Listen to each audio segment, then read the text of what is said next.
Camarades, je souhaiterais donc qu'on puisse rendre grâce à Dieu qui nous a montré ce jour et qui nous a permis de nous retrouver ici.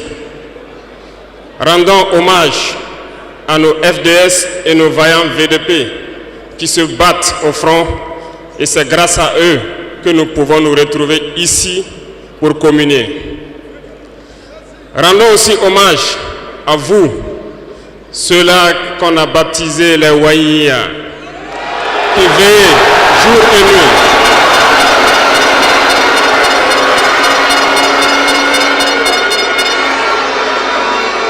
Vous qui veillez sur cette transition, vous qui veillez sur l'itinéraire que nous avons tracé, merci beaucoup à vous. Remercions ici donc nos autorités coutumières et religieuses qui ne ménagent aucun effort pour nous accompagner pour la mobilisation des jeunes à être engagés donc au sein des VDP qui aident les FDS sur le terrain. Merci beaucoup à tous d'être là. Nous ne pouvons pas faire une révolution sans communiquer. Certains diront qu'il ne faut pas trop parler, mais lorsqu'on ne parle pas, c'est la manipulation qui prend le terrain.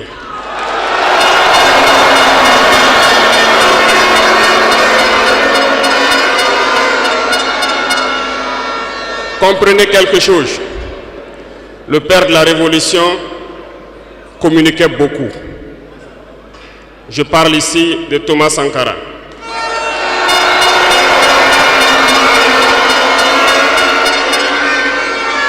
Dans l'un de ses propos, il vous disait ceci: l'impérialisme est un mauvais élève. Lorsqu'il est cherché de la classe, il revient toujours. Et je me souviens qu'à son adresse à ses compères donc de la CEDEAO, il disait que pour rompre le cordon ombilical qui nous lie à l'impérialisme, n'allez pas chercher une maïticienne d'État avec des doigts futés et un ciseau bien aiguisé pour rompre ce cordon. Mais plutôt, il vous faudra un bûcheron robuste avec une hache bien aiguisée pour donner un coup sec et rompre le cordon.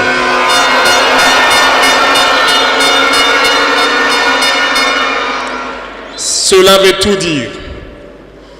Je m'en vais vous expliquer un peu comment est-ce que l'impérialisme se comporte. Après l'assassinat du père de la Révolution, justement, le régime qu'avait voulu l'impérialisme s'est installé. Dans les années 90, vous vous souvenez tous d'un programme qui nous a été imposé, le programme d'ajustement structurel. C'était qu'un plan. Je vous explique. En mettant en place ce programme dans nos contrées, vous avez remarqué au fil des 2 décennies qui ont suivi, toutes nos usines qui étaient en place ont été privatisées. Notre économie a été déstructurée.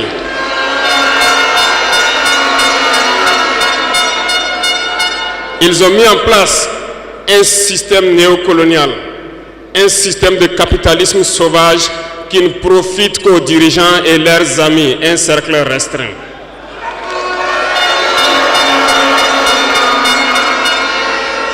Du côté des forces, ils ont tout fait pour déstructurer nos armées. Ils ont dit de baisser le budget des armées, de ne plus les équiper, de ne plus s'entraîner. Ce qui a été fait dans la sous-région. Nos armées ont été réduites en néant. Ils préparaient la chose. Pendant ce temps, les grands pays comme le Niger, le Mali ont connu une résurgence de ce qu'ils ont appelé des rébellions. Des séparatistes venus de nulle part ont tenté de diviser ces pays. Ils n'ont pas réussi. Mais l'aboutissement de leur plan était qu'à partir des années 2010, c'est-à-dire 20 ans plus tard, que le terrorisme s'invite dans nos terroirs. Effectivement, on l'a vu naître 20 ans plus tard. Des individus ont été choisis Et on leur disait juste, allez-y les combattre, leurs armées sont déstructurées, nous avons travaillé à ce que cela arrive. Ils ne pourront jamais vous arrêter et vous allez les imposer ce que nous voulons. Ces individus ont recruté de jeunes innocents, ignorants, dans nos différentes campagnes, à qui ils injectent la drogue et les amènent à tuer leurs compatriotes. Et le mal est né. Comment est-ce que ces individus ont été entretenus? N'oubliez pas, ici au Burkina Faso, on hébergeait des chefs terroristes. Ça a été bien planifié.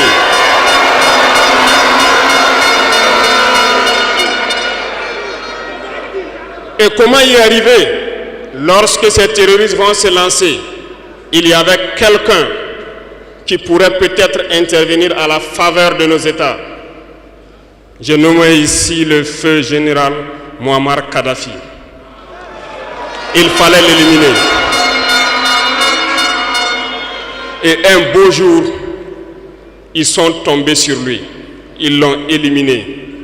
Ils ont encore eu dans ce plan l'ingénieuse idée de mettre toutes les soutes d'armement et de munitions à la disposition de ces terroristes qui devaient donc déstructurer notre sous-région. Le plan était parfait. Et dès lors, ils se sont mis en ordre de bataille. Ils ont commencé à descendre vers le sud. Nous nous souvenons encore, lorsque le régime en place à Bamako en son temps a fait appel donc à des forces étrangères. Il ne fallait pas plus que quelques heures qu'ils se déploient. C'était bien préparé. Ils se sont déployés et ils ont fait semblant d'arrêter le terrorisme. Et immédiatement, nous avons vu l'installation de plusieurs forces étrangères au Mali pendant 10 années.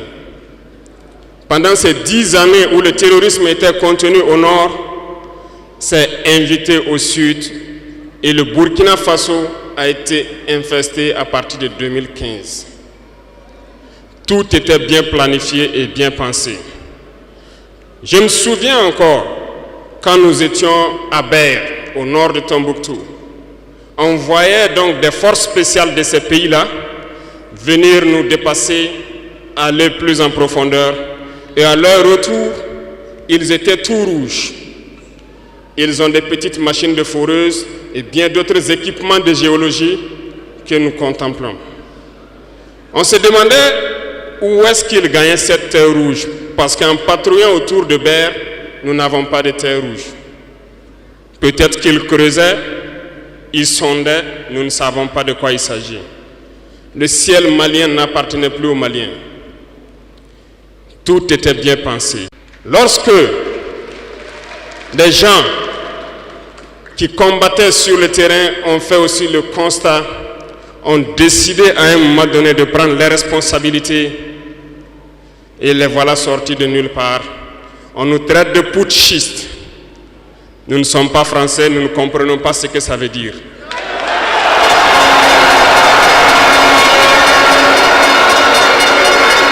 Et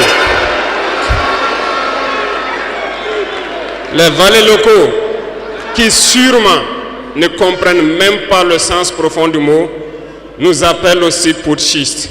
Très bien, on se l'approprie. Au fil de ces années, pour ce qui concerne le Burkina Faso, vous avez dû remarquer, tous les corps ont été déstructurés. Plus d'entraînement, plus rien pour l'armée. Ils ont imposé dans tous nos états-majors, toutes nos écoles et toutes nos structures stratégiques, ce qu'ils ont appelé des conseils militaires.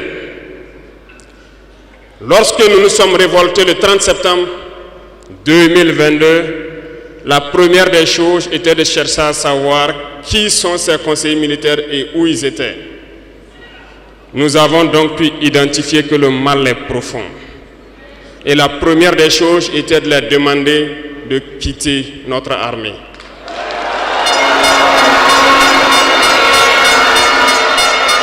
Ils sont partis. Et ce que je vous disais il n'y a pas longtemps, vous ne pouvez pas espérer retrouver votre objet perdu en faisant appel à celui qui vous l'a volé de venir vous aider à le chercher.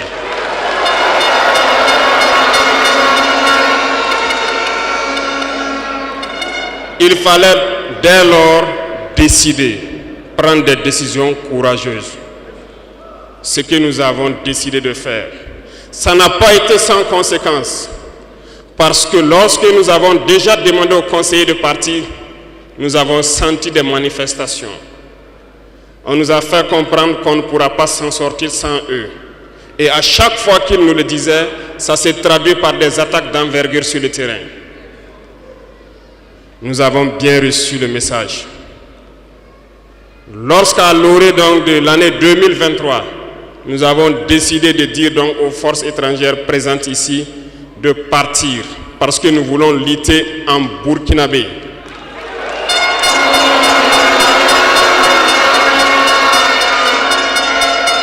Ils ne l'ont pas sûrement apprécié. Mais pourquoi venir mourir sur nos terres pour nous? Nous préférons combattre nous-mêmes. Nous avons demandé à ce qu'ils retournent chez eux. Malheureusement, je vous le dis ici aujourd'hui, comme j'aime le dire, la colonisation est rentrée. Il y a des esclaves de salon qui n'ont toujours pas compris. En son temps, des officiers militaires nous ont écrit et nous ont approchés pour nous dire que c'était une très mauvaise décision et que nous n'allons pas tenir 2 mois. Des fiches ont été écrites. On nous a transmis ces fiches pour nous faire une analyse stratégique de leurs pensées. Nous avons dit, c'est soit nous sommes souverains ou nous restons esclaves à jamais. Effectivement, lorsque le dernier soldat a quitté le Burkina Faso, nous avons compris de quoi est-ce qu'il s'agissait. Les attaques se sont enchaînées immédiatement. Déou, Tinakov, Partiaga, ainsi de suite. Mais ce qu'ils avaient oublié, c'est que le peuple du Burkina Faso avait compris notre message et s'était engagé sur la même voie que nous.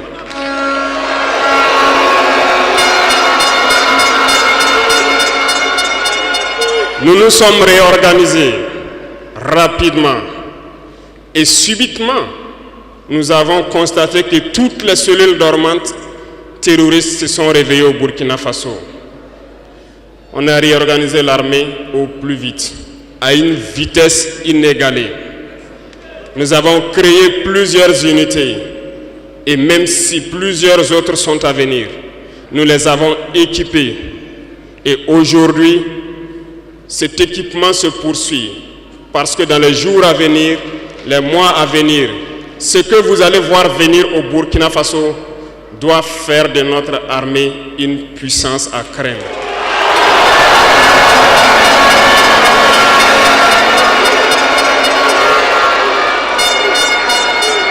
Nous n'allons pas lésiner sur les moyens. Nous avons compris que le combat qui est engagé contre l'impérialisme sera dur, très dur. Mais seuls les durs vont passer et les Burkinabés sont des durs. Et nous allons passer. C'est pour vous dire que l'impérialisme a tout son temps. Lorsqu'il veut déstabiliser, il regarde dans l'immédiat. Si ce n'est pas possible, il pose les jalons pour le faire dans 10 ans, 20 ans, 30 ans. Mais il n'a aucun intérêt à ce que nous soyons indépendants. Aujourd'hui, tout ce qu'ils souhaitent pour le Burkina Faso, c'est le chaos. Parce qu'ils espèrent faire venir ces forces étrangères ici et espérer récupérer la situation dans 10 ans, même dans 20 ans. Mais nous ne les laisserons jamais parvenir à cet objectif.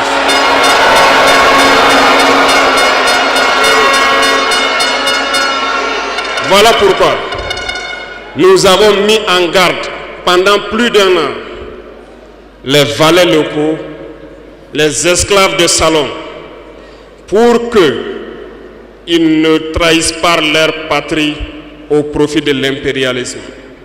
Certains ont compris, se sont rangés. D'autres n'ont pas compris, peut-être se croyant plus malins. Mais aujourd'hui, nous n'avons plus de sentiments sur ce volet.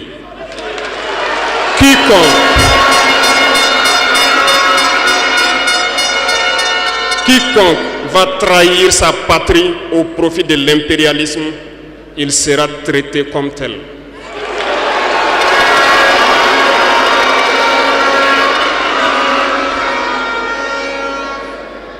Revenant à notre fameuse CEDEAO. Depuis que nous avons décidé de quitter la CEDEAO, les esclaves de salon ont été actionnés partout.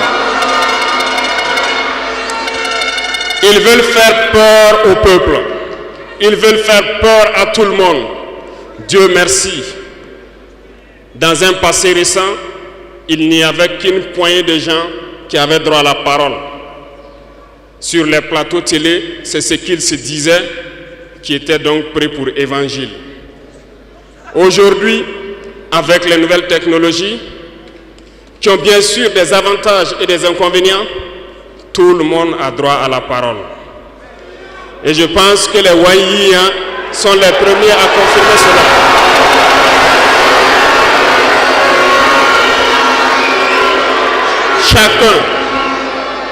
Chacun peut faire son analyse sur une situation. On peut certes se tromper, mais lorsqu'on vient vers nous pour comprendre, nous sommes bien ouverts pour vous expliquer les démarches. Ici, nous allons vous expliquer pourquoi nous avons quitté cette CEDEAO et vers où nous partons.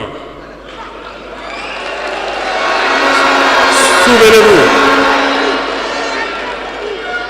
que c'est en 1975 que ça a été créé. Et ça a été créé pour la majorité des chefs d'État putschistes, comme ils aiment le dire. C'était des militaires qui ont pris le pouvoir et qui ont pris les responsabilités pour créer la CEDEAO, pour qu'il y ait un véritable essor économique des peuples à l'intérieur donc de cet espace.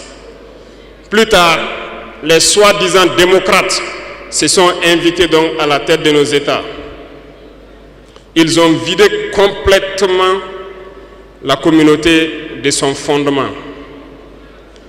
Lorsque le 26 juillet, le Niger a décidé de prendre son destin en main, nous étions surpris de voir la CEDEAO apparaître de je ne sais où avec une force en attente. Où était cette force? Lorsque des milliers et des milliers de Nigériens étaient tués par les terroristes, où était cette force lorsque des milliers de Maliens, de Burkinabés mouraient sous les balles des terroristes? Ils ont dit que par la force, ils allaient déloger donc les vaillants fils du Niger qui ont pris le destin en main du pays. Croyez-vous que ce sont des femmelettes qui sont au Niger? Il y a des combattants là-bas. L'armée nigérienne est guerrière. Ils combattent depuis des années. Ce n'est pas une armée de défilé ou une armée de maintien de paix. Et les armées de l'AES ont décidé de s'unir. Nous attendons cette force en attente.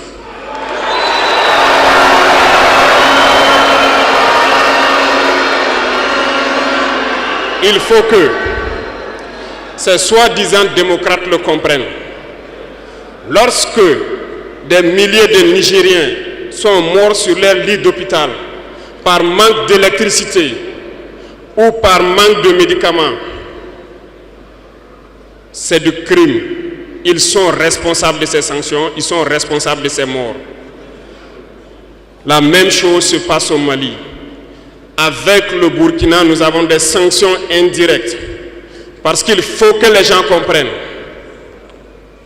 Lorsqu'ils partent prennent leurs consignes de l'autre côté, ils viennent, ils font tout pour l'appliquer. C'est honteux. Certains ont décidé de ne pas fournir l'électricité à nos pays. Ce n'est pas gratuit, nous payons. Et ça contribue à leur économie.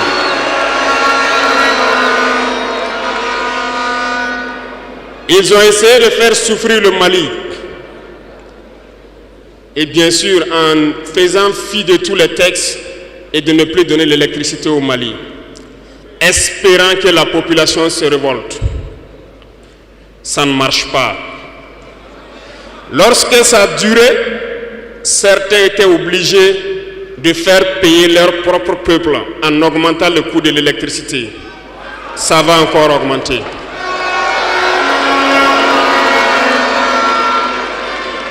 Cela nous donne plusieurs leçons.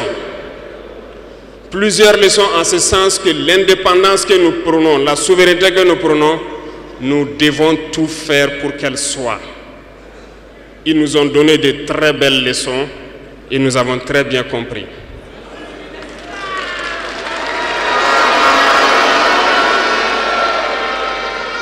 Certains ont fermé leurs ports, ce qui d'ailleurs va à l'encontre de tous les textes internationaux parce qu'on ne peut pas fermer les ports à un pays sans littoral.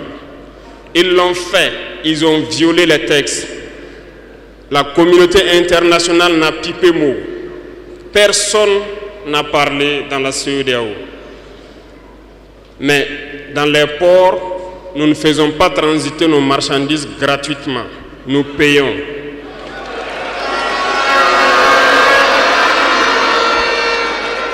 Et ceux-là qui le font récoltent aujourd'hui les pots cassés. Et je pense que c'est une leçon pour eux aussi, qu'il ne faut toujours pas appliquer les consignes de leur maître.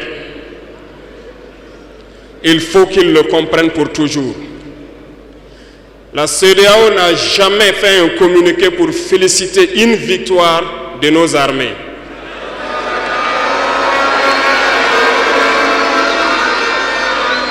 À peine, elle condamne du bout des lèvres et très rarement lorsqu'il y a des massacres. Où est cette CEDEAO des peuples? Bref, nous ne pouvons pas citer tout le mal qui a été fait à nos peuples, mais nous avons décidé en toute âme et conscience de nous retirer et de nous concentrer sur notre organisation commune qu'est l'AES.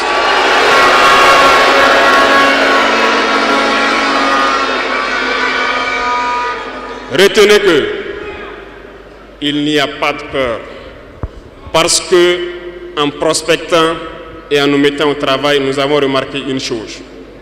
Dernièrement, certains ont décidé d'interdire l'exportation de certains produits alimentaires vers le Burkina Faso. Très bien.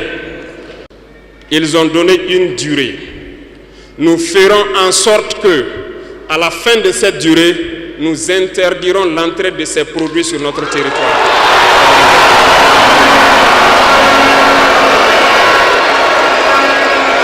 Nous sommes capables. Nous sommes capables et nous sommes très bien capables. Nous avons fait beaucoup d'expériences cette année et je peux vous assurer que sur le volet alimentaire, le Burkina peut être autosuffisant. Et nous avons de braves paysans. Nous mettrons tout en œuvre pour que nos paysans puissent labourer leurs terres et cultiver dignement. Et je mets au défi quiconque doute de cela, que si nous décidons aujourd'hui au Burkina Faso d'être dans 3 ans ou 5 ans premier exportateur de cacao, nous le serons.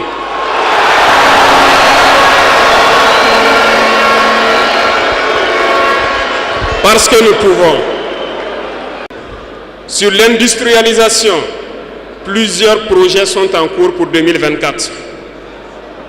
Nous n'allons pas les citer ici, mais sincèrement, nous allons tout faire pour que ces projets voient le jour en 2024. Lorsque vous prenez l'économie, certains, quand on les écoute, ça fait pitié. Ils n'ont même pas le courage de faire comprendre au peuple qu'il y a moins de 5% d'échanges économiques entre les États de la CEDEAO. Parce que tout ce que nous faisons venir vient de l'espace hors de la CEDEAO, nos importations pour la majorité. Et tout ce que nous exportons part hors de la CEDEAO. La malhonnêteté intellectuelle de certains font qu'ils ne peuvent pas le dire, parce qu'ils sont des esclaves de salon. Ils ne peuvent pas vous dire ça pour que vous soyez confiants. Mais je vous invite à rester confiants, sereins, imperturbables, parce que nous pouvons avoir cette indépendance tant sur le plan alimentaire, tant sur le plan industriel. C'est possible et nous sommes lancés sur ce chemin.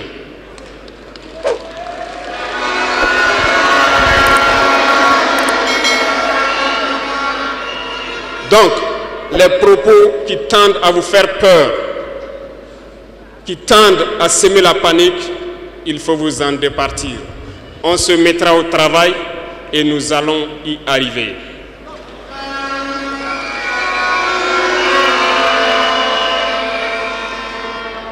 Revenons donc à un aspect général dans l'Afrique. Thomas Sankara disait que l'esclave qui n'est pas capable d'assumer sa révolte ne mérite pas que l'on s'apitoie sur son sort. Cet esclave répondra seul de son malheur s'il se fait les illusions sur la condescendance suspecte d'un maître qui prétend l'affranchir. Seule la lutte libère. Et je m'en vais vous dire que si pour se libérer, un esclave se fait des illusions sur la providence d'une croyance que son maître lui a imposée pour le maintenir dans les ténèbres, il se fout le doigt dans l'œil. Il restera à jamais aveugle dans les ténèbres et ne verra jamais le jour.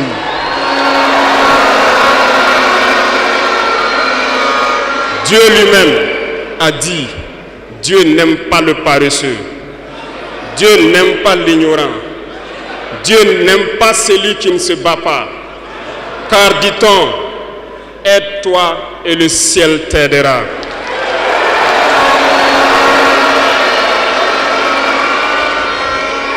Et je ne passerai pas sous silence une partie du slogan donc des pionniers qui vivent aujourd'hui parmi nous. Oser lutter, savoir vaincre. Nous avons osé lutter dans l'AES et nous saurons vaincre. N'ayez aucune crainte.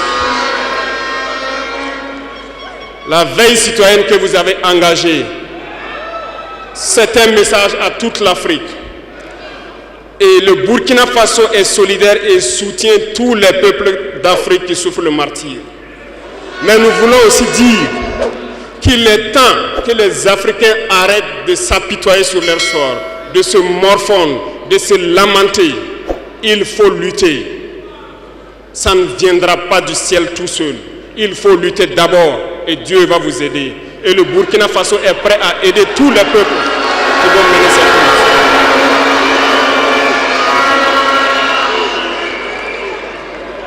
Dites-leur à tous ces peuples qui se battent, il est temps qu'ils disent la vérité à leurs dirigeants. Au Burkina Faso, lorsqu'il s'est agi pour nous de contribuer donc pour que le FDS soit équipé, les députés n'ont plus de salaire aujourd'hui. Ils n'ont que des indemnités de session. Les salaires des ministres ont été diminués au maximum et le peuple contribue. Vous ne pouvez pas lutter et vouloir que les dirigeants soient dans un luxe insultant. Les peuples doivent se réveiller et exiger cela de leurs dirigeants.